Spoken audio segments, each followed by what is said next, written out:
We say now, what is important about people is their unique individuality. And we have been given an immense psychic investment in our own individuality by our upbringing. What are you going to amount to? What are you going to contribute to human life?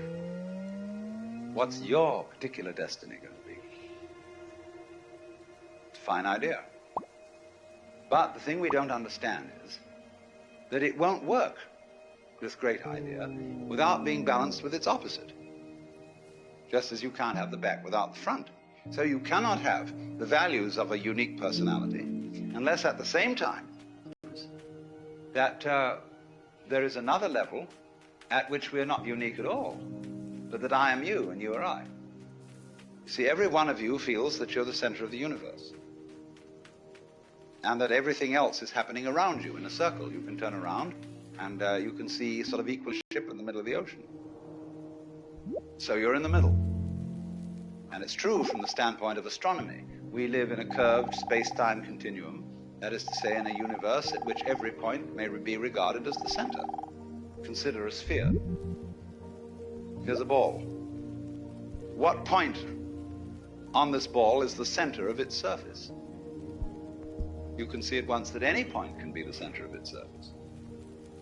So legitimately, all points in the universe are the center.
We are all like the nerve ends on your own skin. See, at every point on your skin, there's a little nerve end going.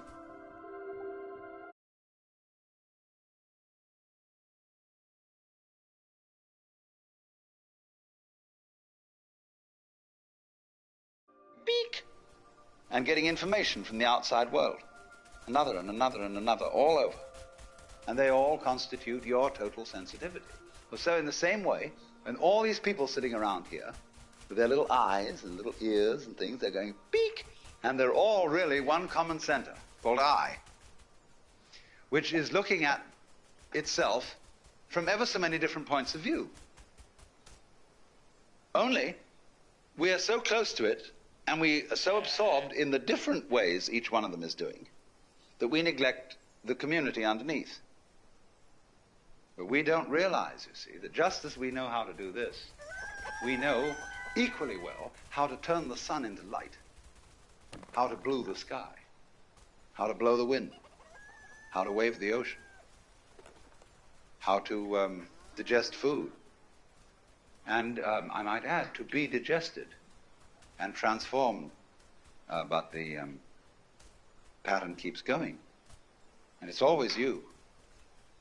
Only you see you have this marvelous capacity to transform yourself without knowing that you're doing it. Therefore, you keep surprising yourself. And therefore, you keep on doing it. Because if you didn't surprise yourself, you wouldn't go on doing it. It's just the very fact, you see, that you seem to be the victims of a thing you don't understand, and that you seem to conclude your life every time in a wipeout called death. where all your control goes, is just exactly that opposite condition to what you call being alive that allows you to be alive.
One of the first things which everybody should understand is that every creature in the universe that is in any way sensitive and in any manner of speaking conscious regards itself as a human being.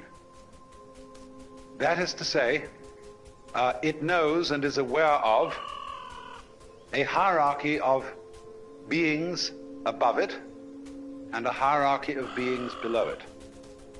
If you take such a tiny creature as a fruit fly, which lives only a few days, it is aware of all sorts of weird little animals and objects and spores floating in the atmosphere which we don't even notice unless we've got a microscope around. And it criticizes them as being inferior animals and all that sort of thing, whereas human beings are things that it doesn't comprehend. They're as much outside its intellect as a quasar is outside ours. And we see these far-off objects floating in the heavens, and we have only the vaguest idea of what they may be. But there is, I think, a fundamental principle that everybody must understand, and that is the principle of relativity. That is to say that wherever you are, and whoever you are, and whatever you are, you're in the middle. That's the game.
When you stand and you can see a horizon all around you to exactly the same distance, you're in the center of a circle because your senses extend a certain direction in all directions and therefore give you the impression of being in the middle.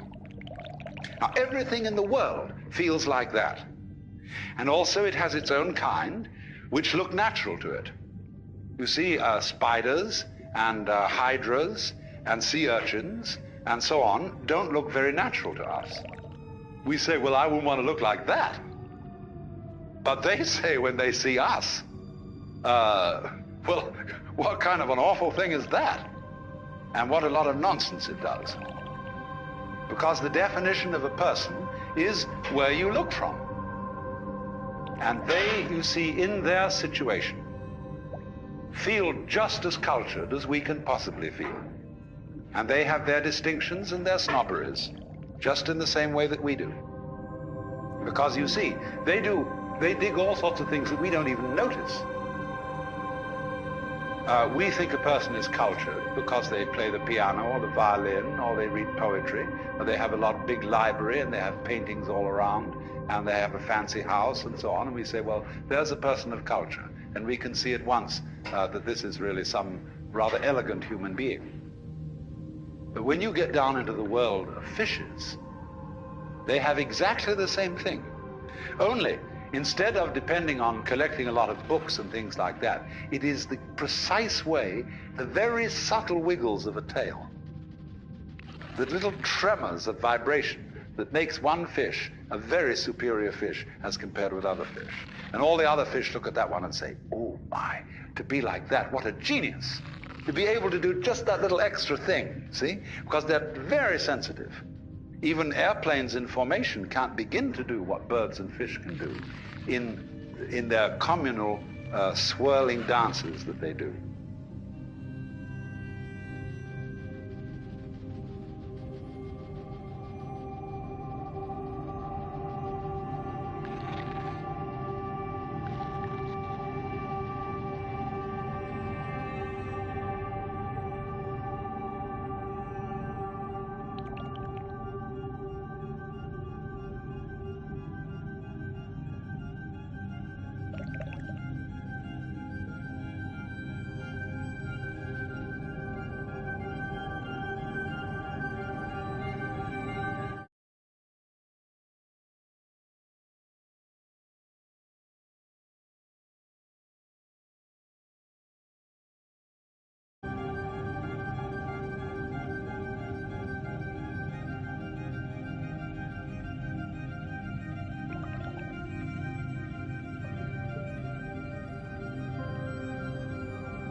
Here is a very strange thing.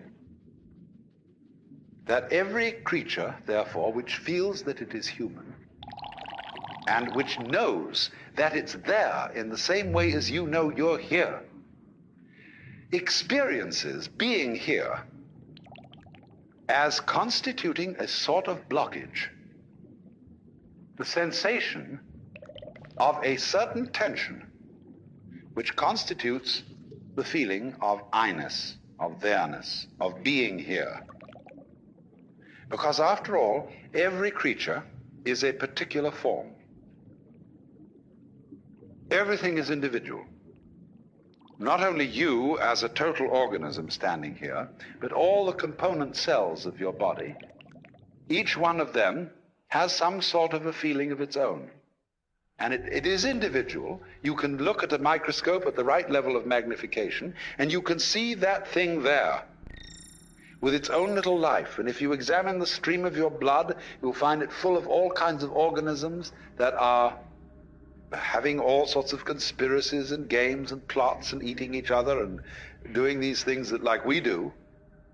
Only we realize that we wouldn't be healthy as a total organism unless there were all these wars and fights and plots and politics going on between the various cells in our blood. But from their point of view, you see, they feel a little bit put out because they're being organized.